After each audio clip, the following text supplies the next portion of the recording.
Hey y'all, it's me, Majora, and this heat is no joke. It's hot, man. It's goddamn hot, but that's why I'm in the car running the AC. And you know what else brings the heat, or who else, I should say? Multimaster, my man from Miami, the Miami Heat. What's up, Multimaster? I'm doing a little video response to you, and also a video response to Silver Mongoose videos. He did a video recently, why don't I sell these games? And he has a couple case studies with each of the games and goes into why. I want to start with Multimaster. He asked me in the Discord a question for Q&A, and I'm actually kind of turnkeying this into a video response. I just think it, lightens or opens up a topic kind of nicely. He asked if I sold the Nintendo DS Lite that I reviewed way back in the day, 2014, when I was in Hawaii. I did sell it, yes. I don't remember when. I don't remember what the circumstances were, but I sold it and I made money off of it. I did like the thing. It was a nice unit, and I had customized it. I had a nice, cool outer shell casing and like a little strap you could put your pinky through while you're playing so you don't drop the DS and everything. And it was legit, but I did sell it, and I made some money off of it. And so that brings me to the next question by Silver Mongoose videos. He asked, why doesn't he sell his games? And I ask, why do I sell mine? And, you can include consoles and video games all kind of in the same moniker there. All of my video game merchandise and memorabilia. I sold amiibos. I've sold all of it. And the answer to that is multifaceted. But before I go into it, I do want to say I acknowledge and I respect everybody's perspective on video games and video game merchandise and video game collecting. If you're all about having a great collection, the purpose of this video is not to put you down. It's just to express my personal history and perspective with the medium. It's not a popular one. A lot of people are like, how could you sell this? Why did you sell this? Well, the truth is, I have the mindset and the perspective that video games are a luxury item. They are not an extension of myself. They are something I can enjoy in different ways. I can enjoy like the outer casings and the video game play and playing the games over time. But at the end of the day, my primary investment is in myself and in my family. And anything extra that, income-wise or whatever, I could put towards video games if I like. I could put it towards going to bowling. I could put it towards, a gym membership. But it's a luxury item. And so I'm going to talk about each of the categories that Silver Mongoose videos goes into in his video topic. I highly suggest y'all check it out. Maybe you want to check it out before this one and come back. But it's a solid topic. And so I'm going to address kind of like why I sell these games, but also how can I sell these games.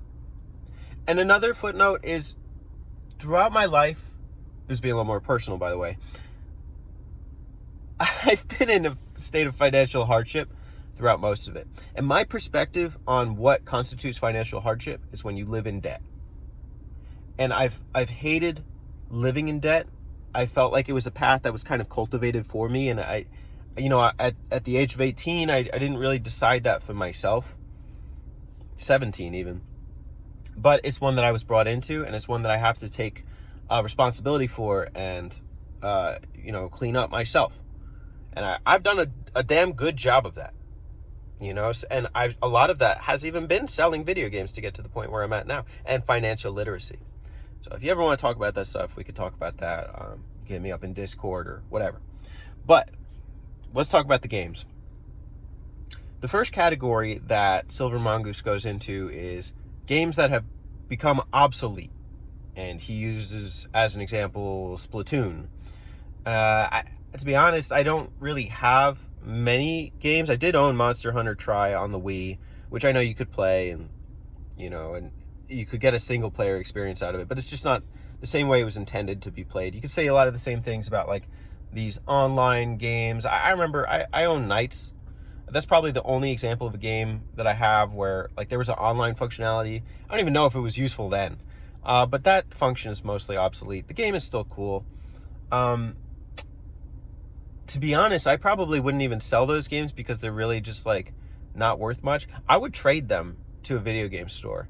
And my rationale for that is that even though, I could just give it away and just leave it in the laundry room or something, these video game stores charge us for the same thing. They charged me $5 for Battleborn, and that shit didn't work, man, by the time I bought it. So, you know what? Screw them. They can give me some money back for it, even if it's like, pennies. I don't want anybody to have to go through that same thing. So I would trade that in a heartbeat. He mentions next broken games, and it says, I'm using broken kind of lightly, but he mentions like a game where like the save battery has died, and you could repair it, but it's basically a hassle to do so. He has like the Chrono Trigger SNES cart and a Pokemon Crystal copy. That is something I could bring myself to sell, because I know I'm not going to play that broken cart. And some person might, get a kick out of fixing it up. People do buy things for parts on eBay. And honestly, of those games that have like the built-in battery saves, I mean, most of those are emulatable. And at that point, it's just a matter of simplicity and ease. And also, I think in just the grand scheme, it's like, what am I doing here with this game? The purpose of the game is to enjoy it. Am I really enjoying just looking at it, and just having it here in the collection? Even if it was like, let's say it's an original copy of my cart of Majora's Mask, wouldn't I rather have a functioning cart so I could enjoy it? I don't necessarily enjoy the physicality of something, like of a video game. That doesn't matter to me. It's more about the experience, and that'll actually tie us into a future topic, but I want to save kind of some of my talking points for that, so we'll get there when we get there. His next category is games that he will play again, such as Clock Tower, like on the PS1. That was his example. For me, like a game I'm going to play again, like F-Zero GX. I'm 100% going to play F-Zero GX again. That's going to happen. Can I bring myself to sell it? When push comes to shove, yes, I can sell that. Why? Well, because again, it's as much as I will treasure that experience, I will treasure playing it again. These are things you can buy back. And I love some of these games. I do. I don't love them more than my girlfriend. I don't love them more than my father. I don't love them more than the apartment that I stay in. And so if it came to it, I don't put F-Zero GX above the important people in my life. It doesn't work that way.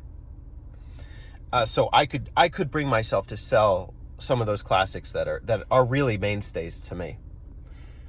Let's talk about the next category, games that hold nostalgia or future nostalgia. Like if I looked at this, I could be like, wow, I really loved my time playing Mario Sunshine on the GameCube, and so I have this game, and I might boot it up one day and I'll just think back fondly of it. I left this as a comment in Silver Mongoose videos. I don't treasure the experience of a video game, even if it got me through a hard time, more than I experienced something somebody individually did for me.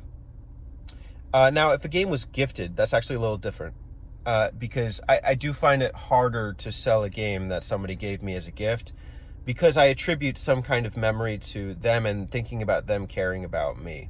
While the impact of the game itself may have impacted me, I will always have those memories and those thoughts. I don't need, a physical representation at all times on the ready to be there for me. It's just not necessary. And so, as far as nostalgia as a talking point, like if it came to it, I would sell my copy of Majora's Mask. I would do it. The next category is expensive games. Actually, no, it's not. I'm going to come back to that. The next category is essential games, or games that you take pride in owning. Oh, I own a complete N64 set. Oh, I own all of the Rareware games. To me, that's really just like a very superficial aspect of the medium. I don't care about this kind of like, it's not a contest playing video games. For some people it is. For some people it's like, dude, come over and check out my complete Sega Saturn North American collection. Cool. How much could you have invested in your 401k with that? I don't know. It's so the only essential games for me are the ones I intend to play and the ones that I have some purpose for owning. And especially ones that I will play with family members or by myself. Either way, that's the only essential games to me. The last category is expensive games. So, I have a couple games I sold last year for upwards of about $100 to $200. And, one game I did sell that I almost regret selling is Shin Megami Tensei Devil Summoner 2 Raido Kuzunoa versus King Abaddon. Yes, that is the title. It was also a damn good game. I didn't expect to regret it because I was so turned off to the PS2, and then I actually found that I was enjoying the PS2 as I was selling these games. But here's one important lesson that I learned from Derek the Completionist. He says this multiple times with regards to his hobby, and he has a very interesting collecting philosophy. I highly encourage y'all to check out some of his videos. He states, you have to accept the market value for what it is. If a game goes up in value and you want that game, be ready to pay that price. And you can't lament that a game has gone up or that it's become worth less. If I have my $500 copy of Fire Emblem Path of Radiance and I play it and then tomorrow it's worth $20, I will learn to accept that rate. And I can definitely bring myself to sell expensive games because in a case of an emergency, that is my go-to. Now, I have a very interesting game that I've worked a little bit through. It is Fire Emblem Path of Radiance on the GameCube. Boston Burf sent it to me. I have no intention of selling that until I've at the very least given it the full playthrough. I've put about 10 hours in the past. I'll probably just resume play. But in terms of just it being expensive, I have no qualms selling it regardless if it goes up in value later on. That's the other thing too, is it's kind of criminal that some of these games are worth so much in that so many people won't get the chance to play them, because at the end of the day, they're not while they may be collectibles, they're utilitarian. They have a function that is to be served and that is to be played. By not being played, the history is being lost. And I mean, there's a case for emulation right there. And so it kind of brings me back full circle to the DS Lite, which was nostalgic. It was a solid console, and I kind of could use one nowadays. But at the end of the day, the enjoyment factor didn't take precedence over myself. And that's kind of and my family. And that's kind of my video game collecting philosophy, is to treat these as luxuries that you can enjoy, but don't become overcome by them. Don't let the video games overrun you. And when you can control your collection doesn't go out of hand, that's when you can really say that you've mastered your collection. But it's important to determine, what are your priorities? Is your priority gaming? Maybe you have a video game career or something. I don't know.